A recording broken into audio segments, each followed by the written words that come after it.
William Satai, democracy. Democracy for you and me. Democracy, machine your dollar fee. Keep a connect a Gambian fee. Gambia, just you and me. The Sunday cut them well on you. On your fee. Sunday cut them well on you. On your fee. Sunday cut them well on you. Hello, good evening, wonderful viewers. It's yet another episode of the Ballot Power Show with me, Ejakade Sanyang. And today in our studio, I have Mr. Modou Boye. Today we're going to discuss on participation of people with disabilities, the challenges they face, and how we're going to make things more inclusive to ensure that everyone in the country is seen and also noticed as a citizens. Their rights are also being followed. The Ballot Power is here for everyone, every voter, and every citizen who has to participate in these forthcoming presidential elections. Before we go any further, I would let Modou to introduce himself. Hello, good evening, viewers. My name is Modou Boye, and from the Association of Gambia Albinos. Thank you very much for inviting me. You're welcome. Thank you for coming. Yes, Modou, before we lose time, I would love to discuss on the challenges actually. We've seen that people with disabilities feel or go through a lot of challenges, and I think every challenge has a solution. Dialogue is one of these things. So can you give us a few of these challenges that we know that generally they're being encountered? Okay. First of all, persons with disability in general in the Gambia face a lot of challenges, being it wheelchair users or crouch users or even visually impaired, much more persons with albinism.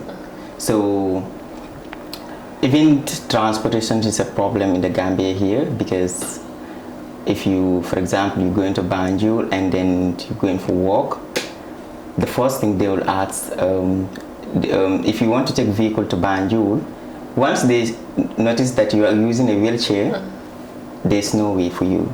So it will be very much difficult for those kind of people.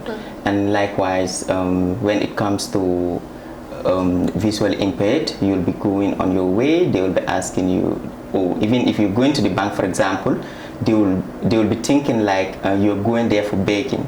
You're going to the bank to beg, which is not the case. So those are all challenges that persons with disability in general are facing. Likewise, albinos too. For example, you will be going to school, they will be isolating you, or even at home you'll be facing discrimination, stigmatizations. All those are challenges that persons with disability in general face nowadays. And these challenges actually lead them to isolate themselves and even prevent them from voting during elections, which is part of their fundamental rights. Yes, these isolations, it will bring a mindset of not participating in when it comes to elections.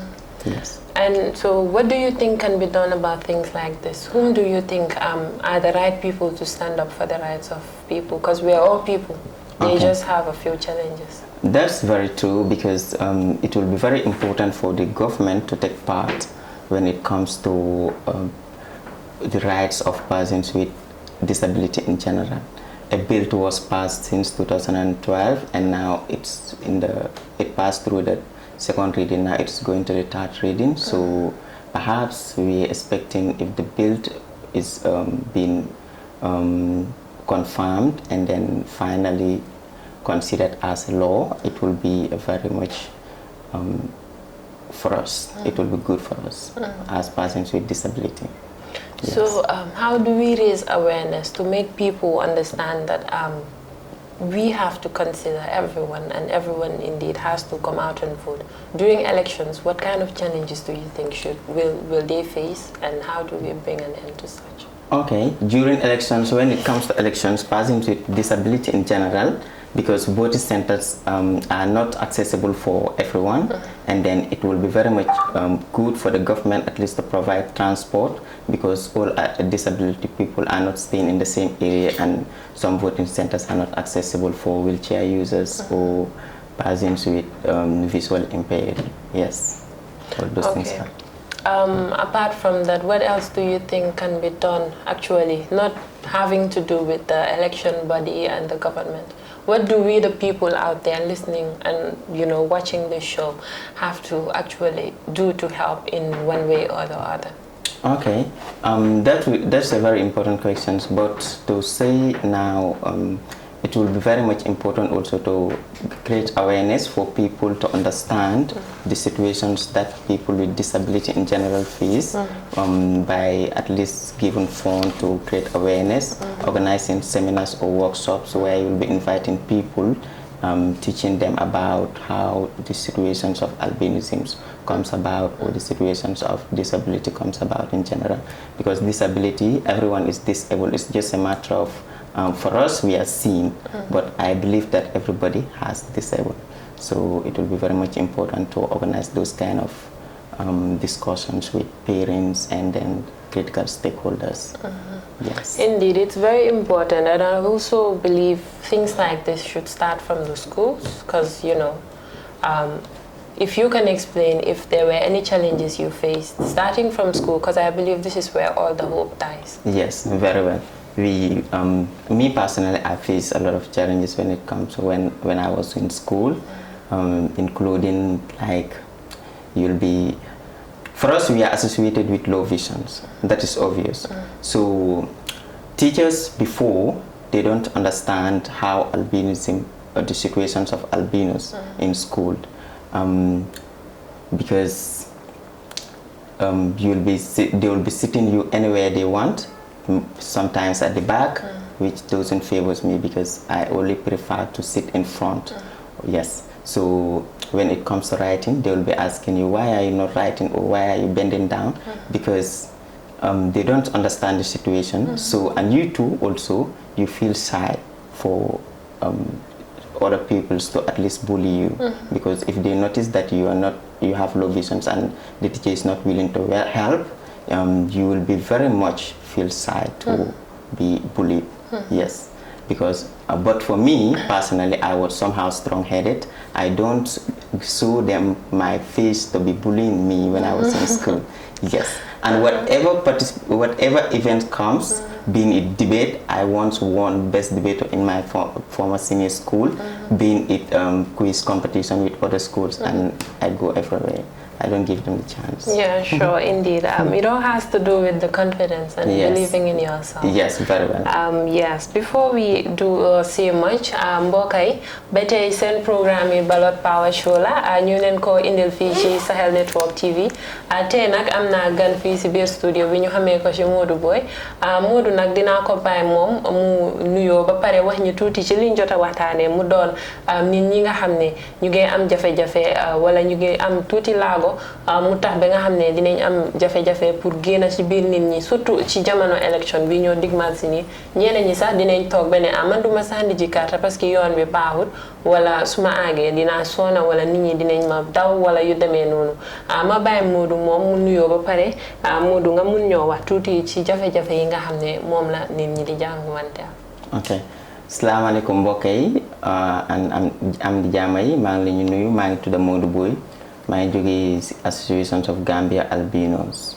So problème yi nga xamante ni ñu ngi ko jànkuwante as disabled, comme ñu nga xam ne ñun ay waytale leen te élection su jotee dañ dee am ay problème. So problème yooyu noonu bokk na ci comme da ngay gis koo xamante ni mu ngi ci puus so buggee dugga moto pour dem ci voting center bi sax, it will be a problem because even apprentices themselves comme diñ la dee mën a jàppale daal, comme dañ foog ne daal yow soo usee wheelchair rek you are delaying their time, yaa ngi waste seen time. So loolu moo tax it's a problem. So ñëwee ci tam ci wàll ñu nga xamante ni ñoom seen bët yi dañ xaw a gumboo ni diñ dee gis, so they also dañ am problème ñoom tam because luñ dee lii soo demee ci voting center bi binday comme soo ñëwee ci wàlle albino si binday su sewee bu ëppa doo ko dee mun a gis, so loolu daf leen di discourage bu baax te pour dem vote wala ñu boole seen bopp ci mbiri élection yi nii waaw yooyu yëpp ay jafe-jafe la te fanaan nit ñi ñoo war a gën a understand pour xam nan nga fa ne moom lañ mën a def pour nit ñi gën a understand xam ne dañ war a dimbalante wala dañ war a xam ne yoon yi war nañ koo defar apprenti bi tam war a xam ne kii nga xam ne moo amee wheelchair dafa war a tukki wala dafa war a dem place naka nga fa ne loolu ne mën nañ ko mën a indee ci nit ñi ñu gën ko understand. ok so léegi soo ñëwee si lu nga xamante ni moom rek leen mun nga ñu jàppale si ñu wéytali su ñëwee si wàlli parents yi wala si wàlli driver ak apprentice yi man suma boppa dama yaakaar ne comme mun nañu def plateforme yoo xamante ni dañu invite parents yi ak yeneen stakeholders yi comme driver yeeg yeneen yi nga xamante ni ñoom am nañ si part ak teachers yi ñu defal leen ay seminars wala workshop wala at least toog waxtaan ak ñoom wax comme nga dem si school benn toog nga dem si school nga waxtaan ak teachers yi comme naka leen mën a dimbale wéytale si school si comme seen situation yi nu mu demee foofu noonu xam nga ba pare sax boole training yooyu sax si teacher yi nga xam ne ñoom ñooy jàng. waaw that's very good because waaye fii Gambie fii lu fi nekk problème Gambie college dañ ko dee def dañ dee def special needs waaye comme man bu ma ko doon def naa course boobu noonu when I was at the college but comme material si daal it was not available there comme biriel daal I can say I cannot use it. I talk less of how to help a visual impaired person because at least yooyu noonu dafa waroon a nekk basic knowledge si course boobu noonu comme nga toog ñi dem ñu ne la biriel bi moo nekk nii fii nga ko dee laal nii fii mooy lii fii mooy lii waaye loolu yëpp man aw ma fi benn expérience. kon daal ñu gën a dëgëral training bi boole si yu bari nga xam ne dina yomba pour ñëpp. waaw kay training bi moom it's very important waaw. waaw gannaaw loolu nag lan nga fa ne moom lañ mën a def ba nga xam ne ñi nga xam ne ñu ngi toog si kër yi parce que dinañ waxtaan ak nit ñi tamit ñu gën a xam even lii waxtaan bi ñu waxtaan nii sax koo xam ne xamutoon dina mën a understand ne koo xam ne am na albinisme daf dee am jafe-jafe pour gis binda yu sew ak yooyu xëy na xamu ko woon ñi nga xam ne tamit duñ gis seen bëti baaxuñ soo demee pour sandi karta dinañ la dee mën a jàppale laajte la fan nga bëgg a sandi ñu sandi la loolu yëpp jàppale la waaye yoon yi tamit ñu gën koo defar pour nga xam ne ñi nga xam ne ñu ngi si wheelchair wala ñu ngi use crutches ñu mën a àgga si sànneekaay karta bi lii nga xam ne tamit moo nekk sandi bi dinañ gis ne dina xaw a wàññeeku tuuti wala ñu bari duñ am confidence pour dem sandi ji karta ñun ñi nga xam ne ñooy dëkkandoor yi ak ñun ñoo dëkkaa ñoom si biir kër ñi nan nga fa ne noonu lañ leen mën a jàppale ba nga xam ne dinañ understand ne lii seen right la doole bi ni ne am ñi di dem sandi ji karta doole boobu lañ am nan nga fa ne moom lañ ko mën a aagalee si ñi nga xam ne ñu ngi si kër yi bañ a génn.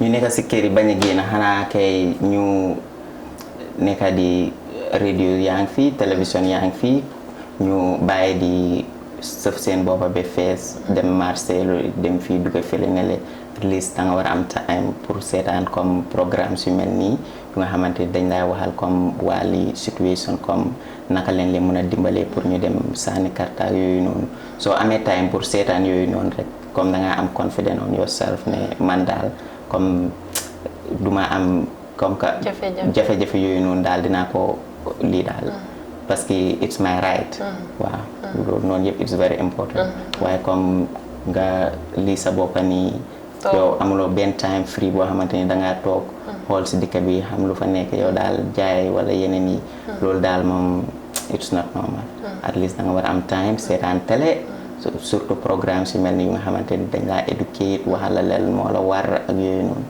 dafa baax waaw boole sa boppa si biir nit ñi daal ndax ñu gën laa mun a gestu nguur ñi lan nga fa ne moom lañ mun a def sorry gannaaw ñun nga xam ne ñun ñooy nit ñi si biir dëkk bi ñun ñoo dëkkandoor ñooy jëflanteel gannaaw ñun ñi nga xam ne ñoom lañ war a dem sandil ji karta lan nga fa ne moom lañ war a def pour jàppale tamit people with disabilities nga xam ne ñu ngi toog rus nañ wala amuñ confidence wala sax xalaat nañ coono bi ñu war a daj si yoon bi balaa ñoo aaga.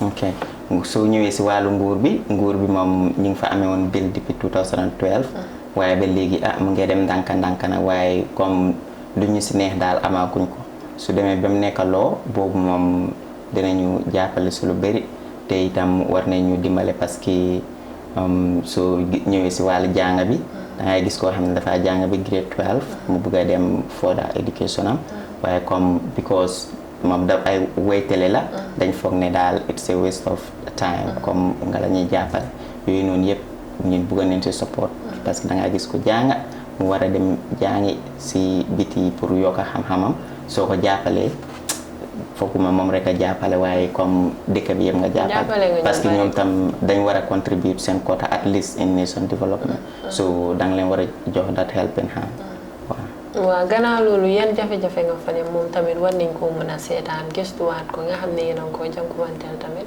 ok soo léegi jafe-jafe yu nga xamante ni soo ñëwee si wàlli lii naka la sax albinisme ñi ngi am jafe-jafe comme ñi ngi am jafe-jafe diw ñi ngi am jafe-jafe lens ñoo xamante ni comme sun glasses wala reading glasses yoo xam ne dafa la dee jàppale bu baax si school si wala comme affaire yi jàng bi nii so lii naka la sax sunscreen moom dafa seer si Gambie fii nii te amuñ comme factory bu ko dee defar soo xoolee si yeneen countries si ñooñu am neen ñu nga xamante ni dañ dee am factory yoo xamante ni pour daf dee manufacture comme sunscreen ni pour seen nit yi te dañ ko dee jaay si njëg bu yomba so ñun daf doon baax si ñun suñu amee koo xamante ni factory bi moom amagut fi waaye at least suñu amee koo xamante mun nañu jàppale si wàllu diw wala mu jàppale ñu si wàllu xaalis boo xamante ni ñun dinañ ko mën a jëndee diw ñu jàppale suñ lii naka la sax suñ members yi parce que we have members all over the country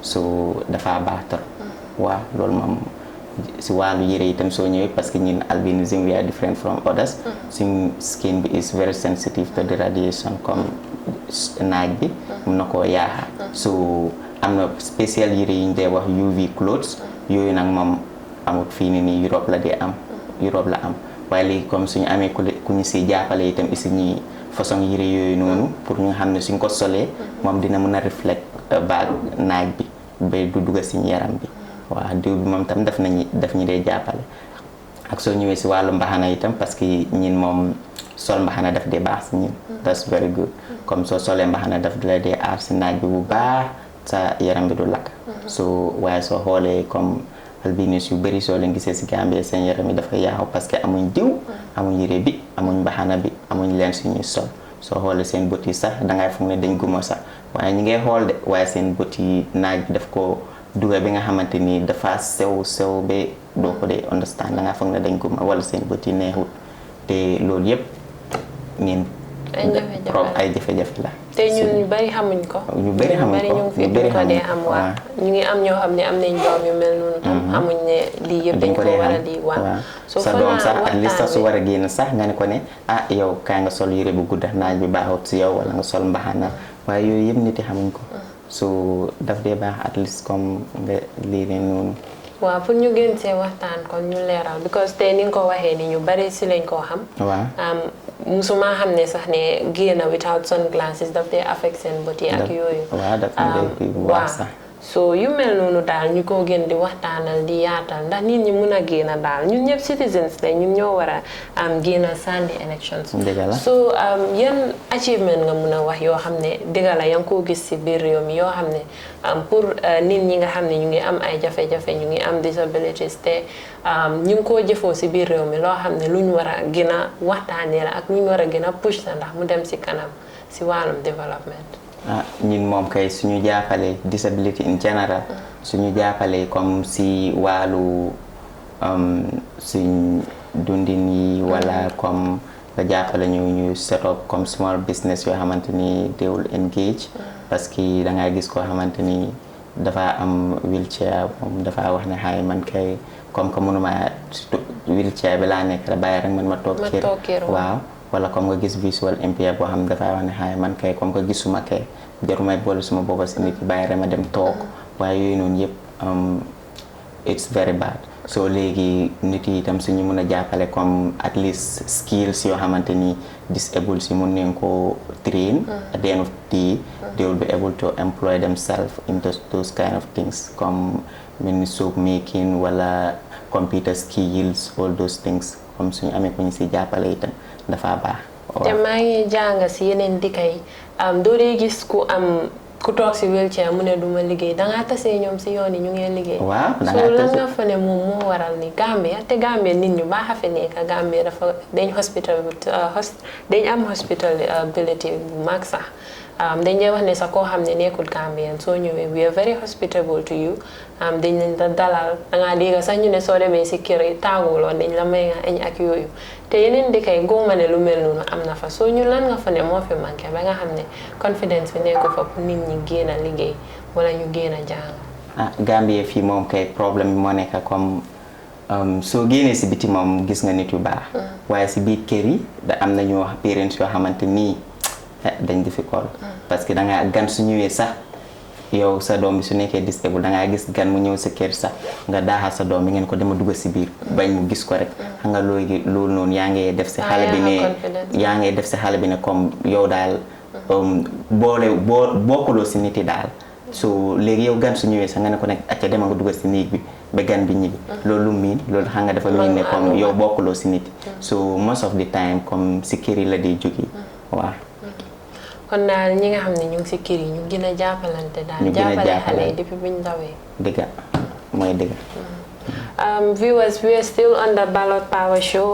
We are still talking about the challenges people with disabilities face, especially in the Gambia during elections. They tend not to come out because they might feel they're not being taken care of or their rights are being left out. So Modou will explain some of these challenges anyhow. We've spoken about the bill that is still in the National Assembly and we hope it comes out very well. But then there are some of these things that still tend to hold people back. And when you go outside the Gambia, people with disabilities come out, they go to work, they're holding high positions, and why can the Gambia be like that? We tend to be very hospitable and we call ourselves the smiling coast of Africa. People who come outside and come into the country tend to love it here. So why are we having that stand back? Why are people with disabilities not coming out to be able to stand out in public? Okay. People with disability in general, that problem starts at home. Because sometimes you'll be, for example, a stranger just came into your house and then you're sitting with your disabled son or your daughter. As far as you know that the stranger is coming to your house, you tell your daughter or your son to go inside. So that is telling the parents that you are not included. So you are not human as us. So there's something you have to be shy of. Very well. So hadn't been, they were exposed outside, seeing things, how things work, they will be having strength and then also have confidence in them that I can do this, I can do that. But it's very rare. Yes. So the problem starts at home. So like we could say their confidence gets killed at home. Yes. Depending on how they're being treated. Very well. And I believe things like this have to do with education. I don't know how we're going to actually bring it down to the people. Is it at the hospital when you have the child, or taking them to nurse every time, taking them for their medical appointments, or at the working places, or within the societies? How can we actually make homes more acceptable for children with disabilities? Because in hospitals, even if you give birth to an albino, sometimes it's a problem to believe that this is yours. Because even parents, I've seen an albino in the Gambia here whose parents are divorced because he is the first son of the married. So it's a problem in the Gambia. The concepts they are having, they will believe that perhaps you have affairs with other white men or things like that, which is not the case in here. So it's a problem. But we are yet to understand. Yes, we are yet to understand. So I will encourage doctors to at least if a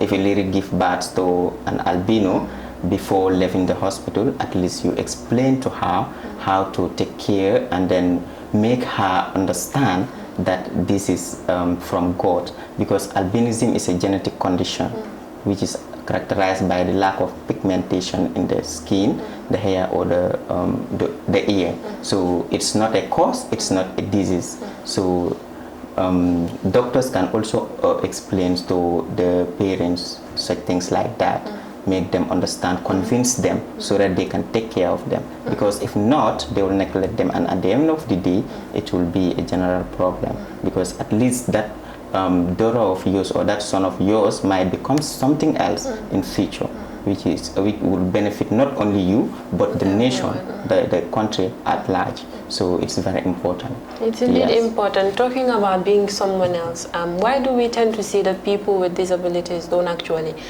stand to represent, to take part in presidential elections or parliamentary elections? Why are things like this happening? Why are they not coming out to stand up for themselves? Because they are very educated and they have all it takes, but why are they not coming out? Actually, that question also it seems important because people also don't understand that everybody has disabled. And then passing to disability, perhaps when you are visually impaired, they will be saying, "Hi, who will vote for this person? You cannot see, you cannot do this. How can you be voted for?" And likewise, wheelchair users or crutches. Look at him. Look at the leg. How it's. So how do you intend to vote for that person? It's a problem. So because you disabled is physically seen, it's a general problem. Yes. But everybody has a disabled. It's just the difference is ours is seen. So that is it. And it all revolves around stigma. Yes. But I do believe that if one comes out, the people will support them, and the people with disabilities, if they stand up together to support them. Very well. We are trying our level best because in our mix we have Director of Communication in the National Assembly. We have students, including me, at the University of the Gambia. We have graduates there. We have someone who is representing us in Kanifing Municipality.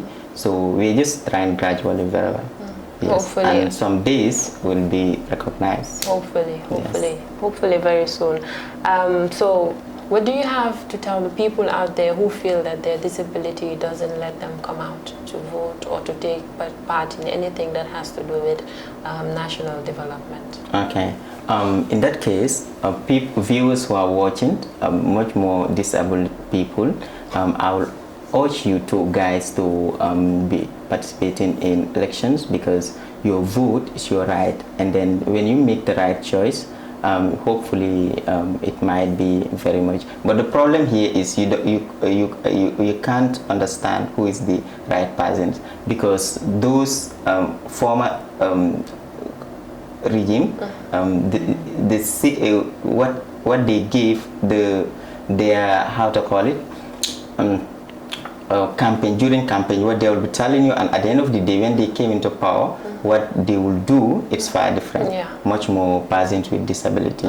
So if you have hope on person, and then at the end of the day, they will end up discouraging you. So that's why they are not willing to take part during elections. But I'm urging you guys that your vote is your voice, so you can take part anyhow.